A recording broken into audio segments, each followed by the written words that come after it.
Baiklah,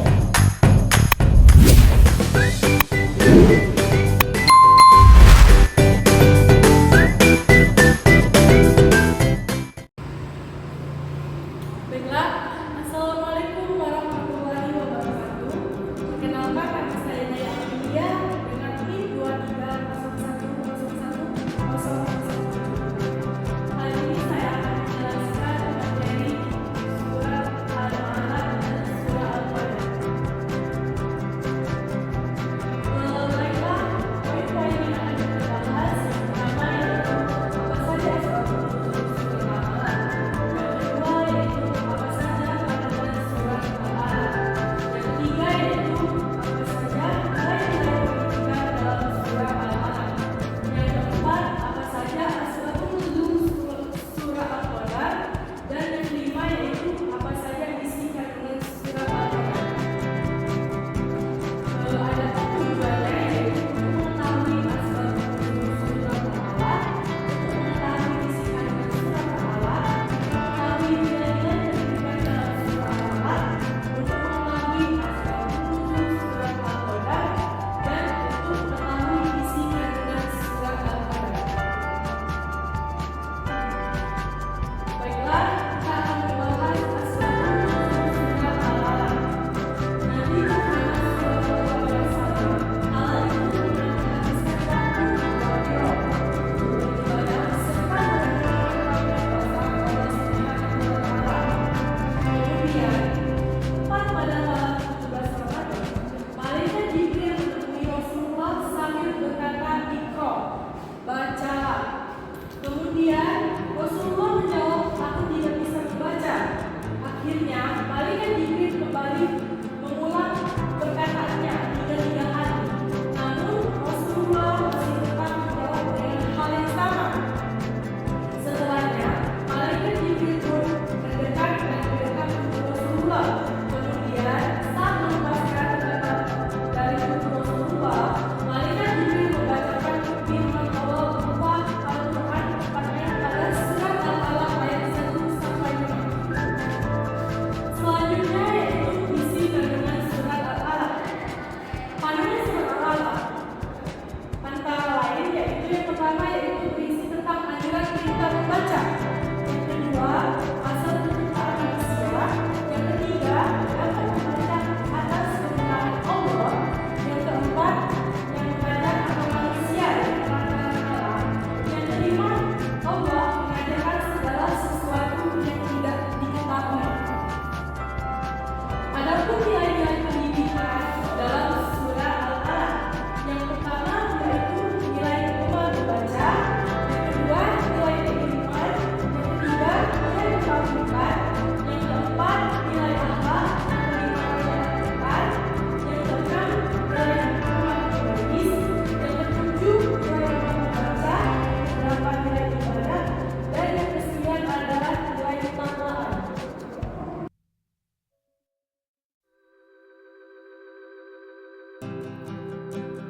Yang pertama, nilai gemar membaca. Kata Iqra diambil dari kata kerja qara'a yang pada mulanya adalah menghimpun. Apabila huruf dirangkai menjadi kata, kemudian diucapkan, maka telah terhimpunlah kalimat tersebut. Dalam bahasa Al-Quran yaitu qara'tahu qira'atan. Arti asal kata ini menunjukkan bahwa Iqra yang diterjemahkan bacalah tidak mengharuskan adanya suatu teks tertulis atau objek baca. Tidak pula harus diucapkan sehingga terdengar oleh orang lain. Karenanya, dalam kamus terdapat beraneka ragam arti kata tersebut, antara lain menyampaikan, menelaah, membaca, mendalami, meneliti, mengetahui ciri-ciri sesuatu, dan sebagainya, yang kesemuanya bermuara pada arti menghimpun. Menurut Hamka, dalam tafsir Al-Azhar menyebutkan bahwa dengan akal manusia dapat menciptakan peradaban dengan lebih baik. Fenomena ini dapat dilihat dari sejarah manusia di muka bumi. dengan adanya peninggalan peradabannya yang dapat disaksikan sampai saat ini. Pandangan ini didasarkan pada Quran Surat Ar-Rum yang artinya, dan apabila mereka tidak mengadakan perjalanan di muka bumi dan memperhatikan bagaimana akibat oleh orang-orang sebelum mereka, orang-orang itu adalah lebih kuat dari mereka sendiri dan telah mengolah bumi atau tanah serta memakmurkannya lebih banyak. Allah Subhanahu wa Ta'ala menciptakan manusia dengan ciptaan yang paling mulia dengan alaq atau segumpal daging. Kemudian Allah memberikan kemampuan kepada manusia dengan memberikan ilmu, hingga manusia dapat menjadi orang yang sempurna seperti Nabi Muhammad SAW yang pandai membaca, yang mana sebelum itu ia tidak pandai membaca. Karena sangat menjunjung tinggi agar umat Islam dapat selalu membaca, melalui surat Al-Alaq ini menunjukkan suatu bukti yang sangat nyata bahwa Allah sangat menginginkan umat Islam untuk berkembang dan maju, tidak hanya berkembang dalam segi kognitif saja, bahkan umat Islam harus mampu mengembangkan dirinya dalam segi afektif dan psikomotorik. Yang kedua adalah nilai keilmuan. Secara bahasa, kata ilmu berasal dari kata ain, lam, mim yang diambil dari kata allama yang berarti tanda, petunjuk atau indikasi yang dengannya sesuatu atau seseorang dikenal. Kognisi atau label, ciri-ciri indikasi, tanda-tanda. Karenanya, menurut Lain, sebagaimana dikutip Wain Daud Ma'lam, berarti rambu-rambu jalan atau sesuatu yang dengannya seseorang membimbing dirinya atau sesuatu yang membimbing seseorang. Menurut Imam Syafi'i 150-204 Hijriah, ilmu adalah cahaya Allah yang tidak dapat diberikan dan tak mungkin diraih oleh seorang pelaku maksiat. Ilmu dalam Islam sangat mulia sehingga memperolehnya pun harus dengan cara-cara yang mulia pula. Ia menjadi mulia karena sumbernya adalah Allah, Zat yang maha mulia, maka ilmu tidak dapat diraih kecuali oleh para penuntut ilmu, yang juga makhluk-makhluk Allah yang sangat mulia. Ayat-ayat tersebut, jika diresapi maknanya secara mendalam, sebenarnya merupakan perintah atau anjuran menggali ilmu pengetahuan seluas-luasnya dengan melakukan riset terhadap alam semesta. Ilmu dan manusia merupakan suatu yang sangat erat kaitannya. Sejak awal keberadaan manusia, manusia pertama telah diajarkan oleh Tuhan tentang berbagai ilmu. Perekam sejarah yang menandai keberadaan manusia yang lebih beradab juga terkait erat dengan ilmu, betapapun sederhananya sosok ilmu tersebut yang berkaitan dengan kehidupan manusia. Al-Ghazali mengemukakan pandangannya mengenai ilmu. Al-Ghazali membagi ilmu menjadi ilmu hissiyah, ilmu akliyah, dan ilmu laduni. Ilmu hissiyah diperoleh manusia melalui penginderaan. Ilmu akliyah diperoleh manusia melalui kegiatan berpikir atau akal. Sedangkan ilmu laduni diperoleh langsung dari Allah, tanpa melalui proses penginderaan atau pemikiran. Para ahli hikmah mengatakan bahwa ilmu adalah kekuatan. Ilmu juga merupakan mukjizat. Ilmu merupakan perisai yang akan melindungi pemiliknya dari kehancuran. Bangsa yang terhormat, berjaya, dan menjadi penguasa di dunia adalah bangsa yang berilmu pengetahuan. Terbukti kekayaannya tidak dapat menolong dan memberi keselamatan, melainkan justru dapat menciptakan kemakmuran, kesejahteraan, dan kehormatan. Yang ketiga adalah nilai ketauhidan. Terminologi tauhid ilmu berasal dari dua istilah, yaitu kata tauhid dan ilmu.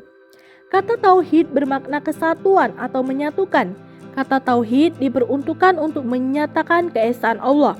Sementara ilmu dipahami sebagai keyakinan yang tetap, yang sesuai dengan apa yang terjadi.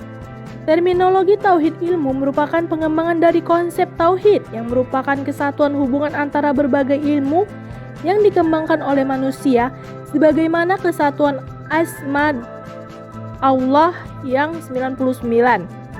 Kesatuan hubungan tersebut dapat diperoleh dari aspek sumber asalnya, yaitu Allah. Tauhid merupakan inti dari ajaran dan risalah para nabi untuk mengeluarkan manusia kepada jalan kebenaran, dan tauhid dapat membebaskan manusia dari belenggu perbudakannya kepada selain Allah Subhanahu wa Ta'ala. Tauhid menjadikan batin manusia merasa tentram. Beban penderitaannya akan terasa lebih ringan. Keadaan tersebut akan lebih terasa bila seorang lebih meningkatkan kedekatannya kepadanya. Karenanya, ia yakin bahwa Allah satu-satunya yang paling tepat untuk dijadikan tumpuan segala harapan dan tumpuan munajat. Berbeda dengan orang yang syirik kepada Allah, hidupnya akan gelisah, terombang-ambing antara menuruti keinginan hawa nafsu dan keyakinan yang tak jelas. Menurut Muslim Nasution, syirik merupakan sumber kehinaan diri serta memperhambakan diri kepada selain Allah Subhanahu wa Ta'ala. Yang keempat yaitu nilai akhlak. Secara etimologi, bahasa akhlak dari akar bahasa Arab huluk yang berarti tabiat, muruah, kebiasaan, fitra, naluri. Secara epistemologi syar'i, akhlak sebagaimana yang disebutkan oleh Al-Ghazali adalah suatu yang menggambarkan tentang perilaku seseorang yang terdapat dalam jiwa yang baik, yang darinya keluar perbuatan secara mudah dan otomatis tanpa berpikir sebelumnya.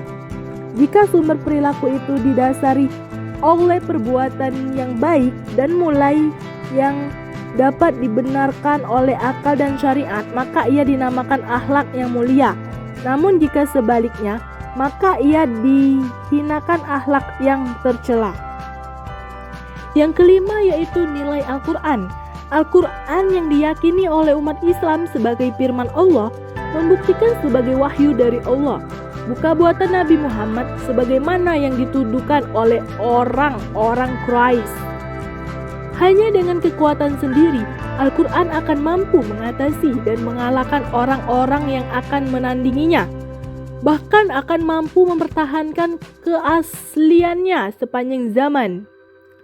Pembuktian ini sangat penting agar manusia yang meyakini kebenaran Al-Quran akan semakin mantap imannya dan tidak meragukan sedikitpun kebenaran Al-Quran. Al-Quran sebagai pegangan hidup umat Islam tidak berlaku untuk satu zaman tertentu saja, melainkan berlaku untuk sepanjang zaman. Inilah antara lain kemukjizatan Al-Quran yang dapat dipertahankan keasliannya dan kesuciannya dengan perkembangan zaman. Oleh karena itu, jika tidak mampu menunjukkan kemukjizatan, pada akhirnya Al-Quran akan ditinggalkan oleh penganutnya. Al-Quran menurut Al-Ghazali adalah tali kokoh Allah, cahaya yang terang dan obat yang bermanfaat. Maka terpeliharalah orang yang berpegang teguh kepada, dan selamatlah orang yang mengakuinya. Yang keenam yaitu nilai gemar menulis. Para ulama yang meninggalkan warisan ilmu dari karya tulis mereka, maka senantiasa mereka akan mendapatkan pahala dan akan mengalir kebaikan mereka selama manusia dapat mengambil manfaat dari ilmu yang telah mereka tuliskan. Sebagaimana Allah berfirman dalam Al-Quran, sesungguhnya kami menghidupkan orang-orang yang mati dan kami menuliskan apa yang telah mereka kerjakan dan bekas yang mereka tinggalkan. Telah jelas bahwa Allah mencatat amalan hamba, yaitu amalan seorang pada saat dia hidup. Allah Subhanahu wa Ta'ala bersumpah dengan dua hal, yakni kolam yang mendorong manusia untuk belajar menulis yang memiliki kaitan dengan wahyu pertama, yaitu surat Al-Alaq, yang mendorong manusia untuk belajar dan menulis sebagaimana Allah berfirman dalam Al-Quran, nun demi kolam dan apa yang mereka tulis. Yang ketujuh yaitu nilai gemar mengajar. Hamalik mengemukakan, mengajar dapat diartikan sebagai 1. Menyampaikan pengetahuan kepada siswa. 2. Mewariskan kebudayaan kepada generasi muda. Yang ketiga, usaha mengorganisasi lingkungan sehingga menciptakan kondisi belajar siswa. Keempat, memberikan bimbingan belajar kepada murid. Kelima, kegiatan mempersiapkan siswa untuk menjadi warga negara yang baik. Dan yang keenam, suatu proses membantu siswa menghadapi kehidupan masyarakat sehari-hari. Sedangkan Nasution mengemukakan bahwa mengajar adalah segenap aktivitas kompleks yang dilakukan guru dalam mengorganisasi atau mengatur lingkungan sebaik-baiknya dan menghubungkannya dengan anak sehingga terjadi proses belajar. Yang kedelapan yaitu nilai ibadah. Dalam Al-Quran, Allah berfirman, "Tidaklah aku ciptakan jin dan manusia kecuali aku menyembah kepadaku." Ayat ini menjelaskan bahwa tujuan hidup manusia adalah beribadah kepada Allah semata. Dalam tafsir Ibnu Katsir menyebutkan bahwa Allah menciptakan manusia untuk beribadah, maka Allah memberikan rezeki.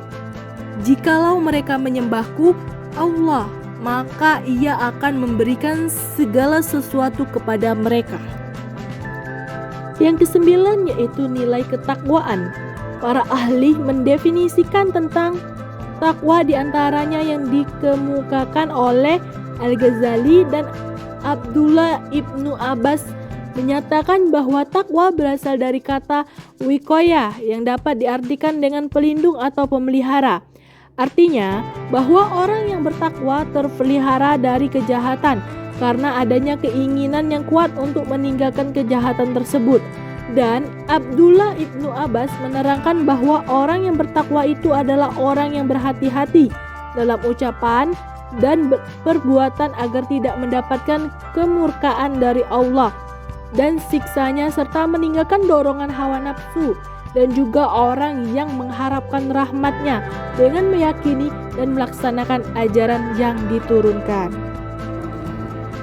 Selanjutnya yaitu asbabun nuzul surah Al-Qadar. Asbabun nuzul mengenai surah Al-Qadar yang berisi tentang Lailatul Qadar, sebagaimana yang dikutip oleh Abdul Aziz Muhammad As-Salam adalah sebagaimana yang tertera dalam riwayat Ibnu Abbas bahwa Jibril alaihissalam menurunkan kepada Rasulullah SAW seseorang pejuang tangguh bernama Syam'un. Ia pernah